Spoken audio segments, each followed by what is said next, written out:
বহরমপুর মিউনিসিপ্যালিটির শয়ে শয়ে কর্মচারী তাদের বেতন অনিশ্চিত হয়ে গেছে।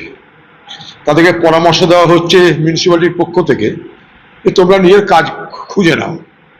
তাহলে বছরের পর বছর যারা অস্থায়ী কর্মচারী হিসেবে এই মিউনিসিপ্যালিটির পরিষেবা দিল, হয়তো তারা কংগ্রেস করেনি বা কংগ্রেসের বিরোধিতা করেছে, সে প্রশ্নে আমি যাচ্ছি না, কিন্তু যারা বছরের পর বছর ধরে এই মিউনিসিপ্যালিটির পরিষেবা দিল কিন্তু তাদেরকে স্থায়ীকরণ করা হলো না মমতা ব্যানার্জি সরকারের আমলে, তাদের তো পরিত্রাণ পাওয়া উচিত ছিল এই সরকারের আমলে।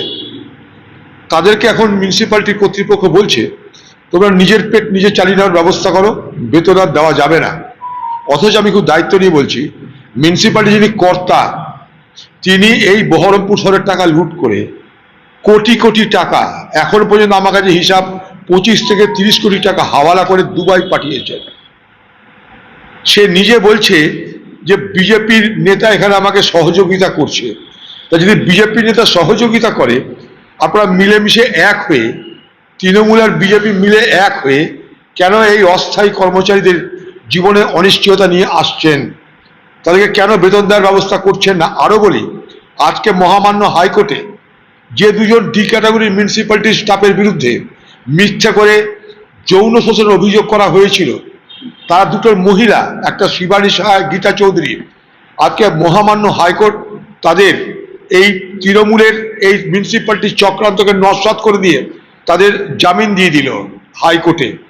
খামাখা বছরের পর বছর ধরে তাদের বেতন বন্ধ করে রাখা হয়েছে।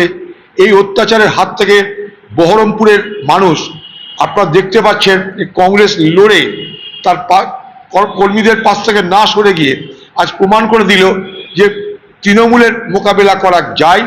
তৃণমূলের সন্তান আজ বিতাড়িত।